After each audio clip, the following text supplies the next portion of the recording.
দর্শক আমরা শুনছিলাম সেনা সদস্যদের কথা। তারা যেমনটি বলছিলেন যে তাদেরকে বিভিন্ন সময় বিভিন্ন সময় তাদেরকে আসলে তাদের যে হয়রানি স্বীকার করা হয়েছে। আমরা আরেকজনের কথা আপনাদের শোনানোর চেষ্টা করব।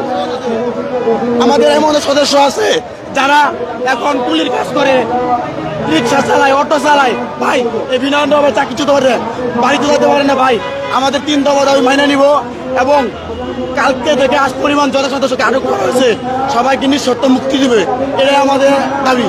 আজকে যে ঘটনাগুলো আজকে আপনারা এখানে এসেছেন, এরপরে কি ঘটনা ঘটেছে একটু যদি বিস্তারিত বুঝি নাই।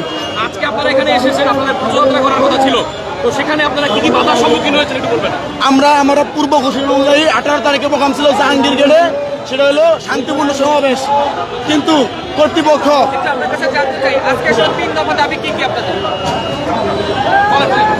কর্তৃপক্ষ আমরা শান্তিপূর্ণভাবে 18 তারিখে প্রোগ্রাম করার জন্য আমরা সেনাবাহিনী এবং মিডিয়া সমস্ত কিছু জানাইছি।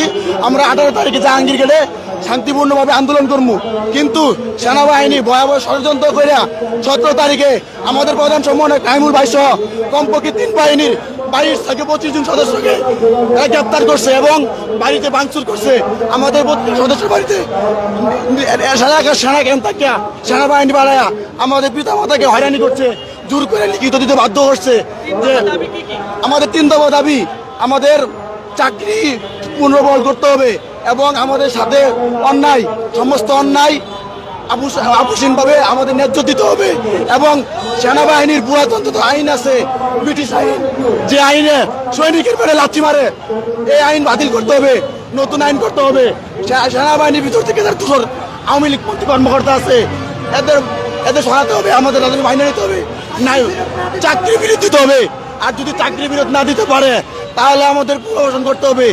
যাদের চাকরি বেশি 20 বছর 15 বছর এদের সম্পূর্ণ পেনশন দিতে হবে এবং চাকরি তাকে সাময়িক থেকে আজ পরিমাণ ক্ষতিপূরণ দিতে হবে, সমস্ত ক্ষতিপূরণ দিতে হবে। আমাদের দাবিগুলো প্রধান উপদেষ্টা মাইনা নিছে, কিন্তু সেনাবাহিনীর আপনারা জানেন হয়তো বা স্বৈরাচার শেখ হাসিনা পলায় গেছে অনেক, যখন সে পলাইছে ক্যান্টনমেন্টের ভিতরে 700 জন লোক ছিল ভিআইপি, এদের বিগত অনেক জেনারেল আছে যারা আওয়ামী লীগ ফ্যাসিস্ট, এরা সাহায্য করছে। এইসব ফ্যাসিস্টরা আমাদের দাবিটা বাস্তবায়ন করতে দিচ্ছে না, এরা আমাদের প্রধান বাধা। অনেক সেনা অফিসার আছে আমাদের পক্ষে, কারণ ভাই আমরা সৈনিক একটা গ্রাম থেকে আসে, সৈনিকের চাকরি কখন করে ভাই? যারা লেখাপড়া করতে পারে না, আর্থিকভাবে দুর্বল, তারাই সৈনিকের চাকরি করে। আমরা সৈনিকের দেশপ্রেমী রক্ষার জন্য আমরা সেনাবাহিনীতে গেছি, পবিত্র কোরআন ছুঁয়ে শপথ করছি যে আমরা সৎ এবং নিষ্ঠার সাথে আমার চাকরি করব। কিন্তু আর্মিতে অনেক আইন আছে যে অপরাধ করলে নির্দিষ্ট সাজা আছে, কিন্তু এরা আমাদের সাজা না দিয়ে সরাসরি চাকরিচ্যুত করে। আমি যে অপরাধ করছি আমার 2 মাস আয়না করে আটকায় রেখে নির্মম নির্যাতন করে লাস্টে আমার চাকরিচ্যুত করছে। আমার চাকরি 3 বছর হয় নাই। আর্মিতে আইনে আছে 5 থেকে 3 বছর আগে যত অপরাধ করুক সৈনিকরা চাকরিচ্যুত করতে পারবে না। দর্শক আমরা আপনাদেরকে এখানে যারা চাকরিচ্যুত সৈনিক যারা রয়েছে তাদের কথা আপনাদেরকে আমরা শোনানোর চেষ্টা করছিলাম। আমরা আরো একজনের কথা আপনাদেরকে শোনানোর চেষ্টা করব। আজকে যে ঘটনাটা ঘটেছে, আমরা এর আগে ঘটনাগুলো অবগত রয়েছি মোটামুটি, আজকে যে ঘটনাটা ঘটেছে আপনাদের পদযাত্রা করার কথা ছিল, সেখানে কি জ্ঞান হয়েছে? আসলে এখানে এখন পর্যন্ত কোনো জ্ঞানদানের সম্মুখীন আমরা হইনি।